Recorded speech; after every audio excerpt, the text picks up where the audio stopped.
We're coming close to the end here, but it really piqued my attention. I saw somewhere a blog or something where it said that the last chapter has a term in there called a pizzanology, and it starts out by asking a question.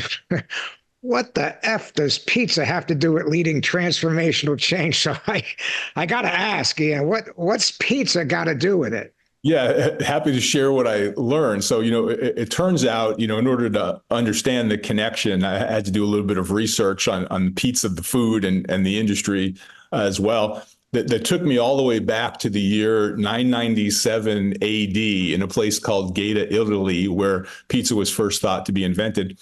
And if you fast forward, many, many, many years since that time, pizza has, now become about a $150 billion global industry. I also learned as part of this process, I often ask, people when I'm speaking with them about the book, do you understand or think what the country is that's the leading consumer of pizza on a per capita basis? And quite often, people will say, oh, United States, or they'll say Italy, or, large countries with large populations like China or India, for example. It turns out none of those answers are correct.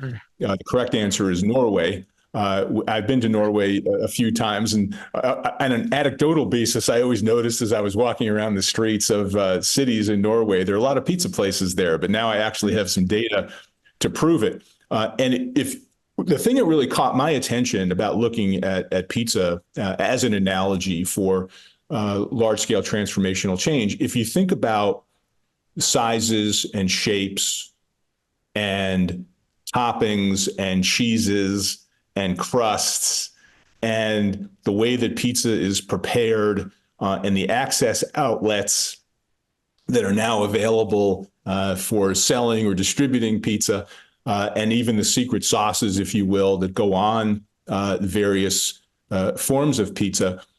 The entire industry and food has basically been reimagined and repositioned and reinvented over many, many years, all in the name of attempting to remain relevant. So we kind of think about it in terms of pizza is really no longer pizza because it's been repositioned and reimagined and reinvented in so many substantial ways. It's a great analogy I have found for almost any individual or team or organization or perhaps even society thinking about itself. What are you doing to reimagine and reinvent and reposition what you're doing in order to remain relevant? And, the quote that I really love that came out of my own research and looking at pizza is, believe in yourself. If cauliflower can become pizza,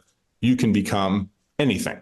And I find that most people are now at the point in their journey around attempting to deal with things they don't control, but in one way or another lead or influence change to take a little bit better control of the circumstances that they're dealing with.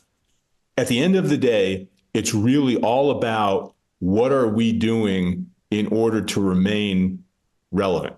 And if you don't make the changes at the individual level, the team level, the organizational level, or perhaps societal level, in order to remain relevant in the circumstances that are surrounding us that we don't control, basically you're dead.